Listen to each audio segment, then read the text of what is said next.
ನಮಸ್ತೆ. ನನ್ನ ಹೆಸರು ಆಶಾನೂಜಿ. ರಾಮಸಾಂಗತ್ಯ ಎಂಬ ಕಾವ್ಯ ಸಂಕಲನದಿಂದ ನಾನು ಕಿಷ್ಕಿಂಧ ಕಾಂಡವನ್ನು ಜಾನಪದ ಶೈಲಿಯಲ್ಲಿ ಪ್ರಸ್ತುತಪಡಿಸುವೆ. ರಚನೆ ಇಂದಿರಾ ಜಾನಕಿ ಎಸ್ ಶರ್ಮಾ. ಮುಂದುವರಿದ ಭಾಗ. ಕೋದಂಡಧಾರಿಯು ನಿಂತಿರುವುದ ಕಂಡು ಹರಿಸುತ್ತ ಕಣ್ಣೀರಧಾರೆ, ವಾಲಿಗೆ ಹೊಡೆದಿಹ ಕಣೆಯಿಂದ ತನ್ನನ್ನು ಕೊಂದು ಬಿಡೆಂದಳು ತಾರೆ. ತಾರೆಯು ಶೋಕಿಸುವುದ ನೋಡಿ ಸುಗ್ರೀವ ಕೈಗೊಂಡ ಕಾರ್ಯಕ್ಕೆ ಮರುಗಿ, ಅಣ್ಣನ ಜೊತೆ ಚಿತೆಗೇರಲು ಬಯಸುತ್ತ ಕೇಳಿದನಪ್ಪಣೆಗಾಗಿ. ವಾಲಿಯ ಮೃತಿಯಿಂದ ನೊಂದಿಹ ಸುಗ್ರೀವ ಅಂಗಾದ ತಾರೆಯರನ್ನು ಸಂತೈಸಿ ಶ್ರೀರಾಮ ನೆನಪಿಸಿ ಕೊಟ್ಟನು ಮುಂದಿನ ಕರ್ತವ್ಯವನ್ನು. ಲೋಕದ ವ್ಯವಹಾರಗಳಿಗೆಲ್ಲ ಕಾಲವೇ ಕಾರಣವಾಗಿಹುದೆಂದು, ಬಂಧುತ್ವವಿಲ್ಲದ ಕಾಲವು ಜೀವಿಯ ಶೌರ್ಯಕ್ಕೆ ವಶವಾಗದೆಂದು, ಧರ್ಮಾರ್ಥ ಕಾಮದ ಕರ್ಮದ ಫಲವಾಗಿ ವಾಲಿಯು ಪಡೆದನು ಮೋಕ್ಷ. ವಾನರ ರಾಜಂಗೆ ಔದ್ವೈಹಿಕ ಕಾರ್ಯ ನಡೆಸುತ್ತಾ ಕಳೆಯಿರಿ ಕ್ಲೇಶ. ವಾನರೇಶ್ವರನಿಗೆ ಗಿರಿಸಾನು ಮಧ್ಯಾದಿ ನಿರ್ಮಿಸಿದರು ಚಿತೆಯನ್ನು, ಒಟ್ಟಿದ ಕಾಷ್ಟದ ಮೇಲಿಟ್ಟ ನಂಗಾದ ತಂದೆಯ ಮೃತದೇಹವನ್ನು.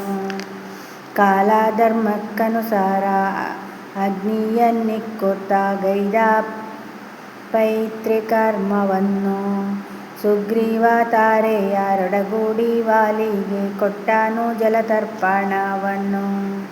ದಿಕ್ಕೆಟ್ಟು ಹೋಗಿದೆ ವಾನರ ಸಾಮ್ರಾಜ್ಯ ವಾಲಿಯ ಅವಸಾನದಲ್ಲಿ, ಸುಗ್ರೀವನಿಗೆ ಪಟ್ಟ ಕಟ್ಟಲು ಕೋರಿದ ಮಾರುತಿ ಶ್ರೀರಾಮನಲ್ಲಿ. ಕಿಷ್ಕಿಂಧೆ ಒಡೆತನ ಸುಗ್ರೀವನಿಗೆ ಕೊಟ್ಟು ಮಾಡಿರಿ ಪಟ್ಟಾಭಿಷೇಕ, ಅಂಗದನಿಗೆ ಯುವರಾಜನ ಪಟ್ಟವ ಕಟ್ಟಿರಿ ಎಂದು ಐಕ್ಷಕ.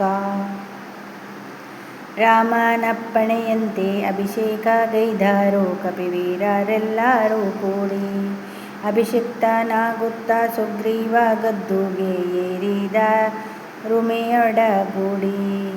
ಬರುತ್ತಿಹ ಮಳೆಗಾಲದಲ್ಲಿ ಕಾರ್ಯ ದುಸ್ಸಾಧ್ಯ ಸುಗ್ರೀವನಿಗೆ ರಾಮನಿಂದ, ಕಾರ್ತೀಕ ಮಾಸದಿ ಸೀತಾನ್ವೇಷಣ ಕಾರ್ಯ ಕೈಗೊಳ್ಳಬೇಕಿಹುದೆಂದ.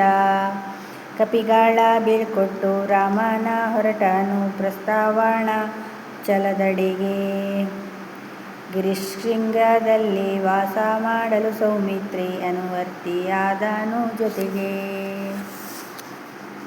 ರಮಣೀಯವಾಗಿದ್ದ ಬೆಟ್ಟದೊಳ್ ರಾಮನು ರಮಣೀಯ ನೆನಪುಗಳಲ್ಲಿ, ನಿದ್ದೆಯೇ ಬಾರದೆ ರಾತ್ರಿಯ ಕಳೆದನು ಸೌಮಿತ್ರಿ ಸಂತೈಸಲಲ್ಲಿ.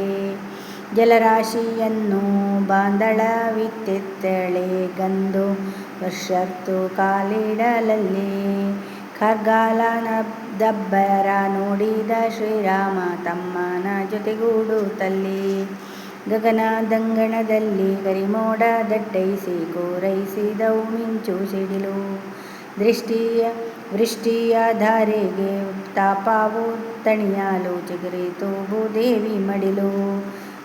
ತಪ್ತವಾಗಿಹ ಭೂಮಿಗಿಳಿದಿದ್ದ ಜಲಧಾರೆ ಸೀತೆಯ ಕಂಬನಿಯಂತೆ, ಮಂದ ಮಾರುತ ಬೀಸೆ ಕೇಳಿಸುತ್ತಿದ್ದು ಜಾನಕಿ ನಿಡಿಸುಯ್ಯುವಂತೆ. ಕಾರ್ಮೋಡದಿಂಬಂದ ಕೋಲ್ಮಿಂಚಿಗಿರುವುದು ಹೋಲಿಕೆ ವೈದೇಹಿಯಂತೆ, ನವಿಲಿನ ನರ್ತನ ಕಾಣಿಸುತ್ತಿಹುದಿಲ್ಲಿ ಮೈಥಿಲಿ ನಡೆದಾಡುವಂತೆ. ಪರಿಸರದೊಳಗೆಲ್ಲ ಸತಿಯನ್ನೇ ಕಾಣುತ್ತ ಶ್ರೀರಾಮ ಮೈಮರೆಯುತ್ತ, ಹೊಸಮಣೆ ಹೊತ್ತಿಹ ವಾನರ ರಾಜನ ನೆರವನ್ನು ಕಾಯುತ್ತ ಕುಳಿತ. ಧನ್ಯವಾದಗಳು.